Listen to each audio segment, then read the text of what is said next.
Okay, this is the Unit 1 test absolute value review. Question number 3 to start. Okay, so in question 3, we have the absolute value of 4 plus 8b equals 92.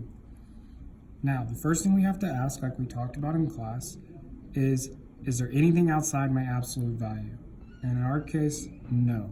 So that means that we can write our two equations. So our first equation is going to be 4 plus 8b equals 92, and 4 plus 8b, and I'm going to make my b's capital so you don't think they're sixes, equals negative 92. Now, using PEMDAS, which we can kind of see, I'm going to scribble it out, make it a little closer. So using PEMDAS, which is parentheses, exponents, multiply, divide, addition, subtract.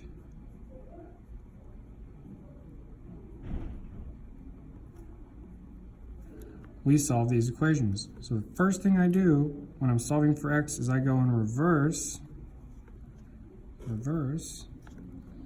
where I start with addition, subtraction, and work my way up to parentheses. So, do I have any addition or subtraction parts in these equations? Yes, I do. I'm adding 4. So I'm going to subtract 4 from both sides, and I get 8b is equal to 88. Subtract 4 from both sides, and I get 8b is equal to negative 96. Okay, now I ask again, is there any addition or subtraction? No. So I go to the next step. Is there any multiply, divide? Yes. I'm going to divide both sides by 8. So I get b is equal to 11.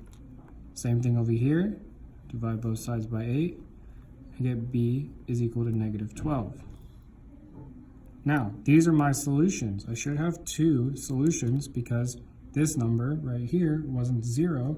When I have the absolute value of anything, I'm going to have two solutions, except when the number is 0, I'll only have one solution. So to check this, I'm going to plug it back into my original equation. So I have the absolute value of 4 plus 8 times 11 equals 92, and 4 plus the absolute, or 8 times negative 12, and the absolute value of that should equal 92.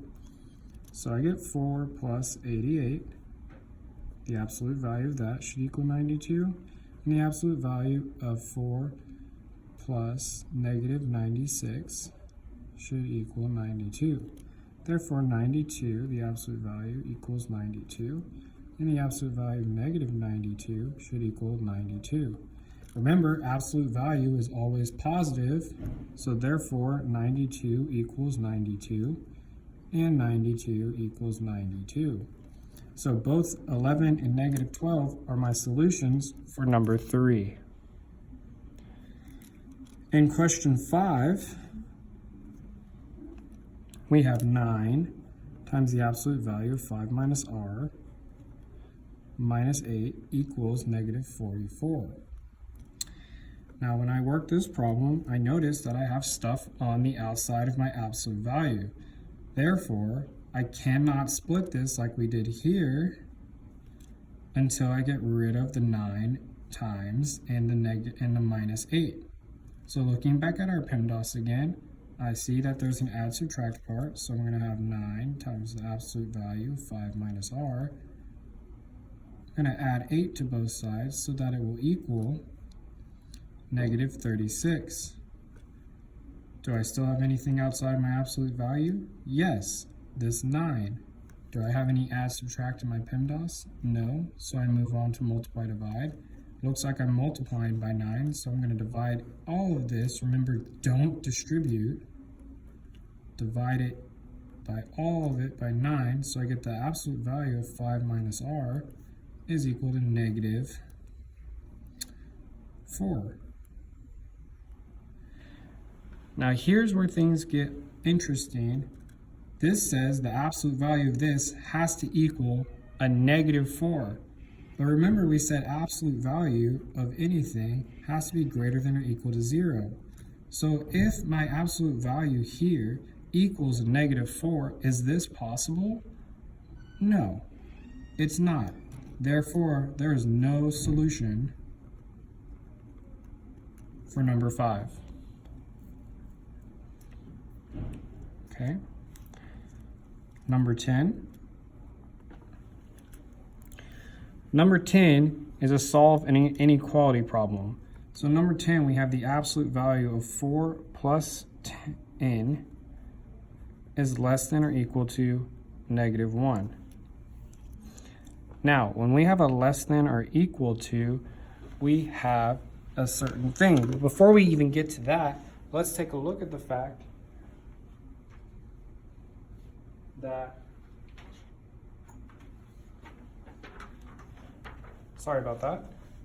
Let's take a look at the fact that we have 4 plus n, the absolute value of that, less than or equal to some c. Remember, when it's less than or equal to, or less than, that is an OR problem.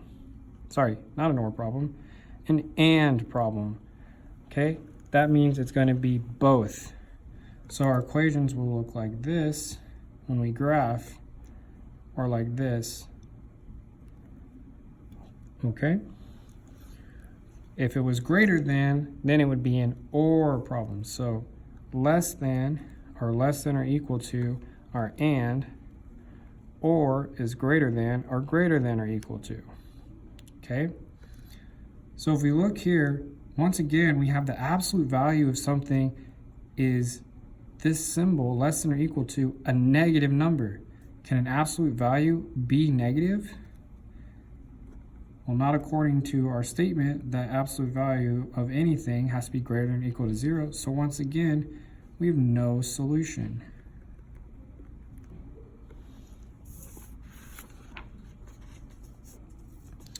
I'm going to take a moment to flip the page. Please bear with me.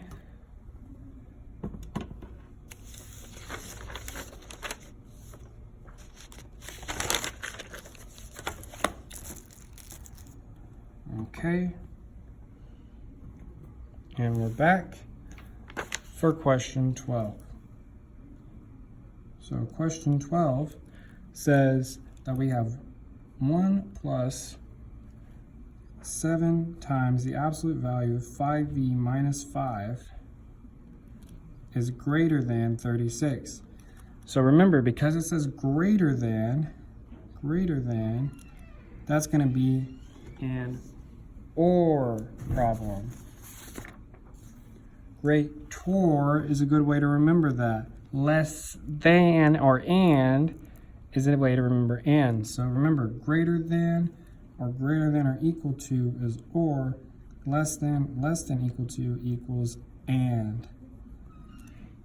So in our case, we have 1 plus 7 times the absolute value of 5v minus 5 greater than 36. So we look at it. Is everything outside of the absolute value? Is there anything that's outside the absolute value? And the answer is yes. We have 2 things outside the absolute value. Therefore, we cannot split it like we've been doing. So we have to get rid of this stuff. So let's rewrite our PEMDAS. And remember, we're going up that way. So is there any add, subtract? Yes. So we end up with a minus 1. So we end up with 7 times 5v minus 5, and the absolute value is greater than 35. Well, now we look, is there any add, subtract? No. Is there any multiply, divide? Yes. We don't distribute. We divide the whole thing by 7, and so we get 5v minus 5, and the absolute value is greater than 5. Now we have our greater than. So now we can continue with our problem and write our 2 inequalities. So we have 5v minus 5 is greater than 5. And then we have to remember that when we write this one, 5v minus 5 is blank, negative 5.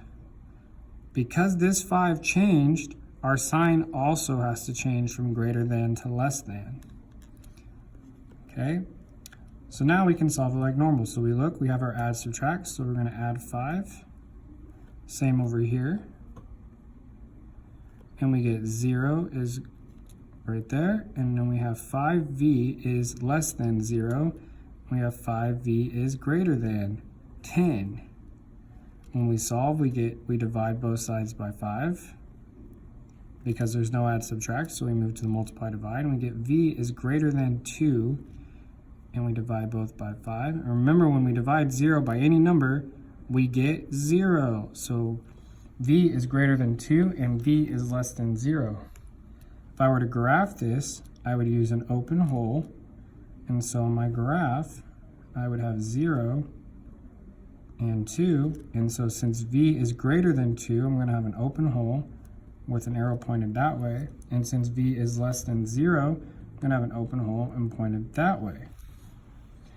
And that is how we do question 12. Once again, we could check by plugging the numbers in, but y'all can do that on your own time. Question 17 states that we have the absolute value of n plus 4 minus 2 is less than -3. Okay, so once again, we look at this, and is all of this in the absolute value only? Is there anything outside the absolute value? And the answer is no. We have this -2. So once again, we're going to use our PEMDAS, start with add subtract. So we have an add subtract here, so I'm going to add 2 to both sides, and I'm going to get the absolute value of n plus 4 is less than -1. Well, look at that. For the third time in a row, our n plus 4 absolute value has to be less than a negative number. Well, since it's a negative number, we know that this is never going to happen, so there's no solution.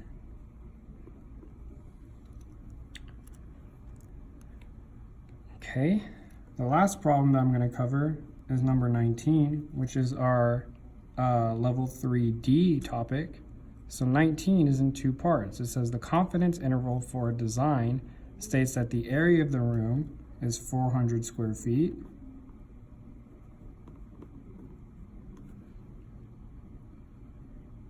With a 7 square foot worth of air. So our margin of error is going to equal plus minus 7 square feet. Create an absolute value linear equation that represents this equation. So this is 19a. Okay, well, remember that our equation is always going to look like the absolute value of x minus our center is going to equal our margin of error. So in our case, we're going to have the absolute value of x minus our center, which is 400, because that's what it gave us as the area, and then it said our margin of error is 7. So then we fill that in, because the absolute value takes care of the plus minus part of our margin of error. And that is it for number 19a. For 19b, we're asked, if the builder has a carpet with an area of 405 square feet, is it possible to carpet the whole room? So can we carpet with 405 the whole room? And so if we look, we can go all the way to 393 to 407. So that's 400 plus 7 and 400 minus 7. So a lot of people would say, yes, we can carpet the whole room, but what happens if our area happens to be 406 or 407? Then we cannot. So there is no guarantee that we can carpet the whole room, but it is possible. So where it says, is it possible? The answer is yes.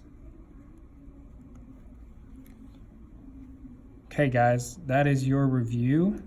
Feel free to come into tutoring for any other questions that you have, either early morning on Tuesday or Wednesday, or anytime on Friday before or after school.